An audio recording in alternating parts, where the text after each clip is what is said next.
당신은 지금 하늘이 남긴 오래된 기록 속으로 들어가고 있습니다. 모든 것은 경고였고 이미 시작된 것일지도 모릅니다. 고대의 징조가 현실이 되는 순간 그 진실을 가장 먼저 마주할 사람은 이 채널을 구독한 당신일지도 모릅니다. 좋아요와 구독, 그리고 알림 설정까지 놓치지 마세요. 하늘에서 3번 붉은 불빛이 떨어진다. 그날 밤 하늘은 평소와 달랐다. 별도 흐릿했고 공기는 설명할 수 없는 무게로 가라앉아 있었다. 그리고 갑자기 붉은 불빛 하나가 천천히 하늘에서 떨어졌다. 사람들은 처음엔 유성이라 생각했다. 하지만 곧 2번째 불빛이 같은 경로로 떨어졌다. 그 다음 3번째 붉은 불꽃이 정확히 같은 하늘의 지점에서 떨어졌다. 그것은 단순한 자연현상이 아니었다. 그것은 무언가의 신호였다. 2025년 4월 전북 고창의 한 농촌 마을에서 이 기이한 현상이 실제로 목격되었다. 마을의 노인은 말했다. 이건 하늘이 보내는 경고다. 이런 건 삼적이라 부르지. 조선 말기의 비밀문서 속엔 이와 비슷한 기록이 등장한다. 붉은 불이 3번 내리면 왕조의 기운이 끊어지고 땅은 새로운 주인을 맞는다고 했다. 그리고 이 징조는 항상 큰 변화를 앞두고 나타났다고 한다. 고대 예언서에는 이렇게 적혀 있다. 사마가 떨어질 때 새 줄기 불은 새로운 시대의 문을 연다. 하나는 파괴, 하나는 깨달음, 하나는 다시 살아날 나라의 씨앗이다. 사건은 뉴스에도 보도되지 않았다. 단지 마을 사람들과 일부 연구자들 사이에서 조용히 회자되었을 뿐이다. 하지만 이 불빛이 떨어진 이후의 변화는 분명했다. 그 일대의 땅에서는 작물이 이유 없이 말라갔고 전작이기엔 오류가 생기고 새들이 방향을 잃은 듯 날아다녔다. 국립천문연구원은 해당 시기 대기권 외곽에서 3번에 걸친 소규모 플라즈마 흔적을 포착했다고 밝혔다. 그러나 그 원인은 자연적이라 보기 어렵다는 과학자들의 말이 이어졌다. 그 불빛은 철과 마그네슘이 섞인 붉은 파장을 내고 있었다. 이는 고대 문서 속에서 하늘의 화로 표현되던 징조와도 일치하는 특성이었다. 당신은 믿는가? 이 모든 것이 단지 우연이라 생각하는가? 과학도 설명하지 못하는 현상, 오래전 예언과 일치하는 붉은 불, 그리고 그 불이 떨어진 지점 근처에서 이상하게도 사람들은 자주 같은 꿈을 꾸기 시작했다. 무언가 거대한 존재가 깨어나고 있다는 꿈, 고요한 산 너머에서 무거운 숨소리가 들리고 불꽃 사이에 무명의 문이 열린다는 꿈. 누군가는 말했다. 이건 시작일 뿐이다. 그렇다면 그 끝에는 무엇이 기다리고 있는가? 하늘은 다시 입을 열 준비를 마쳤다. 우리는 그 징조를 알아챌 준비가 되어 있는가? 남쪽 바다에서 붉은 용이 고개를 든다. 남쪽 바다는 늘 잠잠했다. 하지만 어느 순간부터 해류가 이상하게 흘러가기 시작했다. 2025년 봄, 거제도 남쪽 해역에서 지질학자들이 미세한 해저, 진동을 포착한다. 일주일 간격으로 반복되던 그 떨림은 지진도, 단순한 지각 변동도 아니었다. 소리 없는 파동, 깊은 바다 아래서 울리는 심장 같은 고동. 한 다이버는 그 수중에서 이런 말을 남겼다. 물속이 숨 쉬고 있었어요. 고요한데 살아있는 것 같았어요. 며칠 뒤 바다 위로 희미한 붉은 빛이 물결 위에 번지듯 떠올랐다. 그리고 정확히 새벽 4시 파도가 갈라지는 틈에서 거대한 곡선의 실루엣이 순식간에 솟았다. 사라졌다. 그 모습은 마치 용처럼 휘어진 붉은 몸체의 그림자였다. 지켜본 어민들은 숨조차 쉴 수 없었다. 이후 바다에서는 기이한 현상들이 연달아 발생한다. 해양 생물들이 서식지를 벗어나고 수온은 이상 상승하고 붉은 조류가 연안에 퍼졌다. 그러던 중 고대 문서 해문 기록이 공개된다. 그 안에는 이런 문장이 있었다. 남쪽 바다에 붉은 기운이 피면 용이 고개를 들고 불의 숨결이 대지를 스치리라. 그 문장 옆에는 한반도를 감싸는 붉은 곡선이 용의 형상으로 그려져 있었다. 붉은 용, 그것은 단지 심화 속 상징이 아닐지도 모른다. 한반도의 남쪽, 제주와 거제를 잇는 해저에는 오래전 꺼진 화산대가 잠들어 있다. 지질학자들은 그곳이 다시 살아나고 있다고 말한다. 그러나 누군가는 이 모든 현상을 단순한 자연의 작용이 아닌 예언의 실현이라 주장한다. 고대 예언가들은 용은 세상을 뒤흔드는 불의 기운이라 말해왔다. 붉은 용이 고개를 드는 해 세상의 질서는 흔들리고 새로운 물줄기가 역류한다. 그리고 그 물은 사람들의 기억을 깨운다. 지금 대한민국의 남쪽에서 그 물이 뒤집히고 있다. 그것은 경고인가, 기회인가, 아니면 잊힌 힘의 귀환인가. 누군가는 말한다. 붉은 용은 나라의 숨결이다. 깨어난다는 건 나라가 다시 호흡을 시작한다는 뜻이다. 붉은 용은 지금도 바다 깊숙이 웅크리고 있다. 하지만 그 고개가 완전히 들려질 그 순간 우리는 반드시 선택해야만 할 것이다. 도망칠 것인가, 직면할 것인가, 아니면 예언을 기억할 것인가. 비가 거꾸로 내리는 날 한강이 깨어난다. 그날 비는 위로 올랐다. 사람들은 처음엔 자신의 눈을 의심했다. 우산 위로 떨어지던 물방울이 점점 가늘어지더니 갑자기 공중으로 솟아오르기 시작한 것이다. 서울 강북 일대 한강변에서 동시에 목격된 기이한 기류. 그 비는 하늘에서 내려온 것이 아니었다. 땅에서, 강에서 무언가가 빨아올리고 있었다. 기상청은 설명할 수 없었다. 레이더에는 강우 흔적도 없었고 기류 분석도 무의미했다. 그저 그날의 공기에는 말로 설명할 수 없는 압력과 기억이 감돌았다.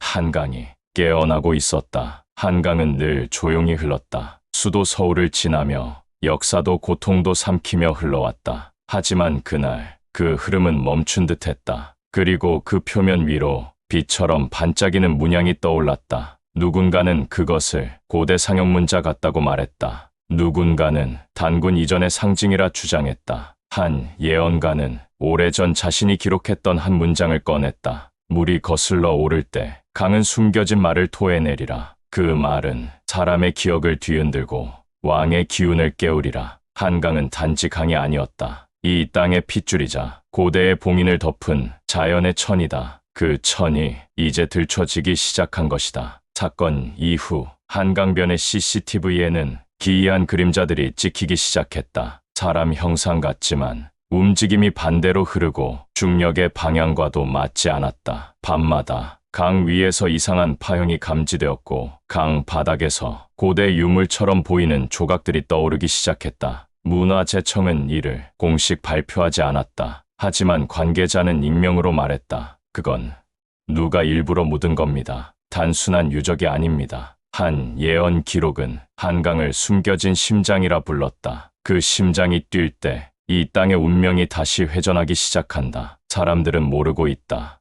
지금 그 심장이 두 번째 박동을 시작했다는 것을. 한강의 물이 하늘을 향해 솟구치는 날, 그건 경고가 아니라 기억의 복원일지 모른다. 잊힌 역사, 지워진 이름, 그리고 사라졌던 왕조의 흔적, 그 모든 것이 강 위로 다시 떠오르고 있다. 우리는 아직 그 의미를 모른다. 하지만 곧 한강은 말을 할 것이다. 그리고 그 말은 더 이상 되돌릴 수 없는 서사의 시작이 될 것이다. 붉은 새가 서쪽 하늘을 가로지른다. 해는 지고 있었고 하늘은 붉게 물들어 있었다. 서쪽 하늘, 노을 사이로 무언가 날아가는 형체가 보였다. 처음엔 새라고 생각했다. 하지만 이상했다. 그 실루엣은 너무 크고 너무 천천히, 너무 무겁게 움직이고 있었다. 한 아이가 외쳤다. 불이 날고 있어요. 그리고 그 순간 하늘을 가로지른 형체는 붉은 날개를 펼치며 사라졌다. 그 다음 날 서해 일대엔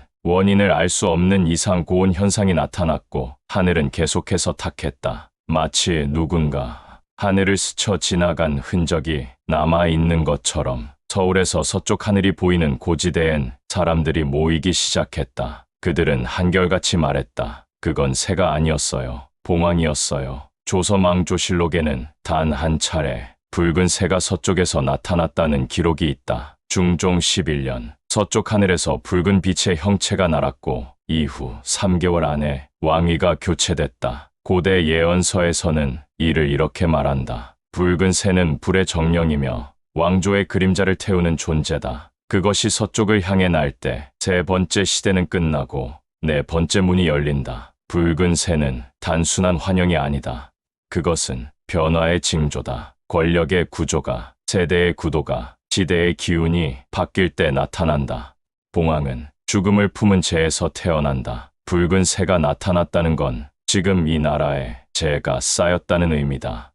그리고 그 위에서 무언가 새롭게 태어나려 하고 있다는 뜻이다. 예언가들은 말한다. 불사조는 파괴가 아니다. 정화다. 무너뜨림이 아니라 걸음이다. 실제로 2025년 여름 서해 연안의 기온은 기록 이래 가장 빠르게 상승했다. 물고기 떼죽음, 서풍 방향의 급격한 이상 변화, 서쪽 하늘의 붉은 비, 모든 현상은 이상하리만치 동기화되어 있었다. 그리고 그날 이후 사람들의 꿈에 같은 장면이 반복되기 시작했다. 불타는 하늘, 날갯짓 하나로 도시 전체를 스치고 가는 붉은 새, 그 새가 지나간 자리엔 검은 재와 하얀 꽃이 함께 피어 있었다. 누구는 말한다. 그건 단지 상징이다.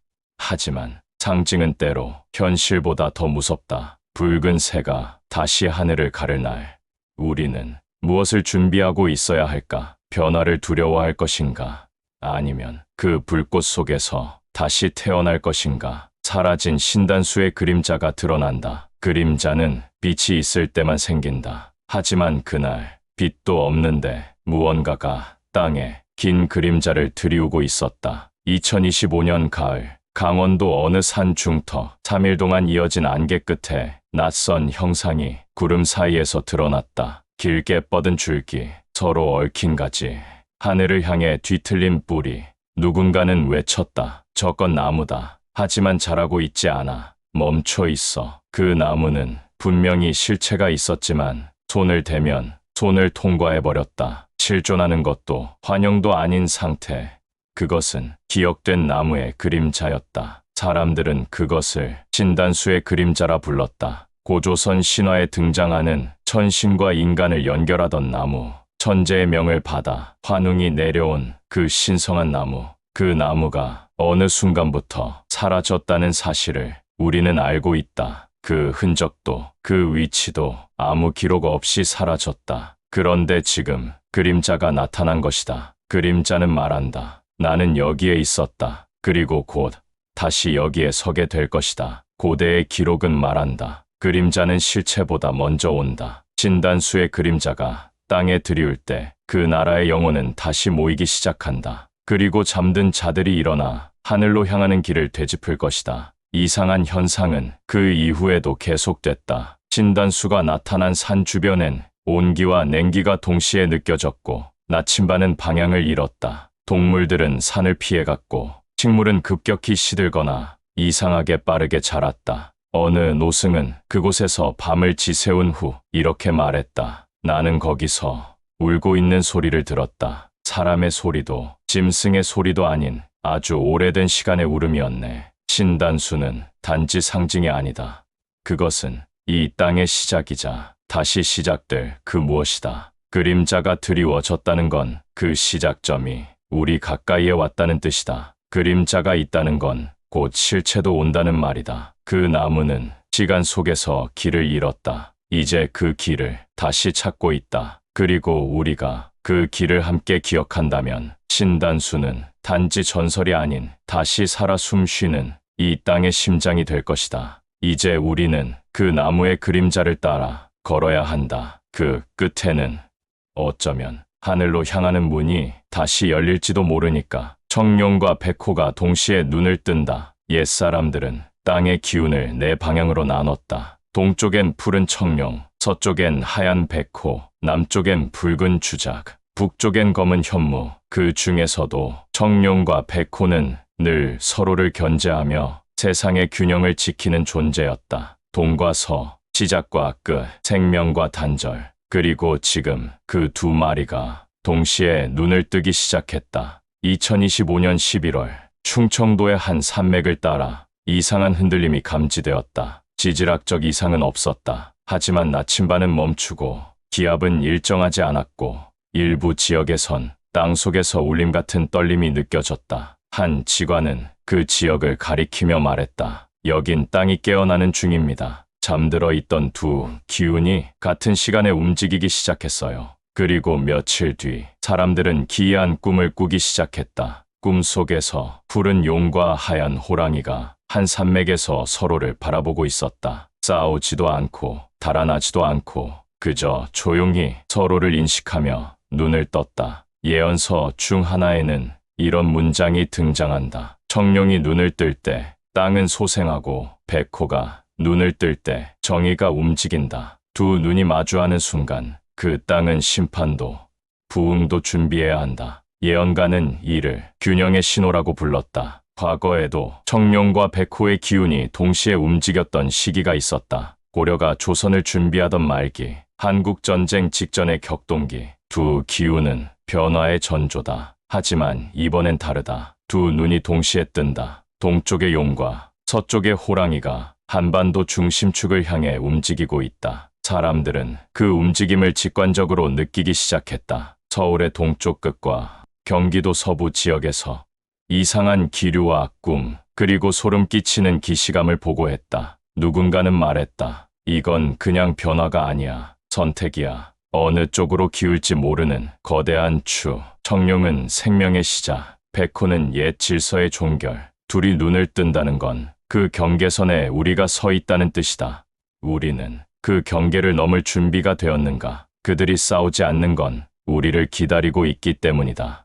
우리가 무엇을 선택하는지를 그 눈동자 속엔 지켜보는 신의 시선이 있다. 그 시선 앞에서 우리는 숨을 쉴 수 있을까? 아니면 스스로를 증명해야 할까? 청룡과 백호는 더 이상 상상 속의 짐승이 아니다. 그들은 이 땅의 심장, 그리고 다가오는 전환의 증표다. 이제 우리 차례다. 그 시선 앞에서 우리는 어떻게 걸어갈 것인가? 불꽃 속에서 푸른 꽃이 피어난다. 불꽃은 항상 붉다고 생각했다. 그러나 그날 사람들은 처음으로 불 속에서 푸른 꽃이 피어나는 광경을 보게 되었다. 2025년 12월 강릉의 한 산기슭, 산불이 났다는 신고가 접수되었다. 하지만 도착한 소방대는 이상한 장면과 마주했다. 불길은 분명히 타오르고 있었지만 그 중심에는 신기하게 타지 않는 무언가가 빛나고 있었다. 한 송이 꽃, 푸른 빛을 내뿜으며 불 한가운데에서 조용히 서 있었다. 열에도 타지 않고 바람에도 흔들리지 않는 그 꽃은 사라지지 않았다. 누군가 촬영한 사진은 순식간에 퍼져나갔고 사람들은 그 꽃을 청화호종칭화라 불렀다. 불 속에 핀 푸른 꽃. 누군가는 그걸 자연의 이상 현상이라 했고 누군가는 예언의 실현이라 말했다. 고대 예언서엔 이런 문장이 남아있다. 불이 다 삼키지 못하는 것이 있다. 그 안에서 피어나는 푸른 꽃은 만국의 끝, 그리고 부흥의 시작을 알리는 씨앗이다. 푸른 꽃은 언제나 불 속에서 자란다. 왜냐하면 무너진 자리에서만 진짜 생명이 움튼다고 옛사람들은 믿었기 때문이다. 강릉 사건 이후 비슷한 현상이 전국적으로 보고되기 시작했다. 작은 화재 현장, 고온의 폐허, 용광로 옆, 그리고 산사의 화로 속에서도 푸른 빛의 씨앗이 순간적으로 피어났다 사라졌다. 모두에게 보이는 건 아니었다. 그러나 그것을 본 사람들은 입을 모아 말했다. 그건 살아있는 느낌이었어요. 절망 속에서 뭔가가 다시 태어나는 감각. 불은 파괴의 상징이었다. 하지만 동시에 정화의 상징이기도 하다. 푸른 꽃은 그 정화가 끝났다는 표시일지도 모른다. 어쩌면 그 꽃이 핀다는 건 이 땅이 오랫동안 안고 있던 무거운 고통과 기억이 비로소 사라지고 있다는 의미일지도 모른다. 사람들은 묻기 시작했다. 그 꽃은 누구를 위한 것인가? 예언가는 말했다. 그 꽃은 끝까지 견딘 자의 앞에만 핀다. 모든 것이 타버린 후에야 그 씨앗은 땅 위로 올라온다. 이제 우리 앞에도 그 꽃이 피어날까? 아니면 우린 아직 불 속을 걷는 중일까? 중요한 건 꽃이 아니라 그 불을 지나온 마음이다. 푸른 꽃은 지금 이 순간에도 누군가의 내면에서 조용히 피어나고 있을지 모른다.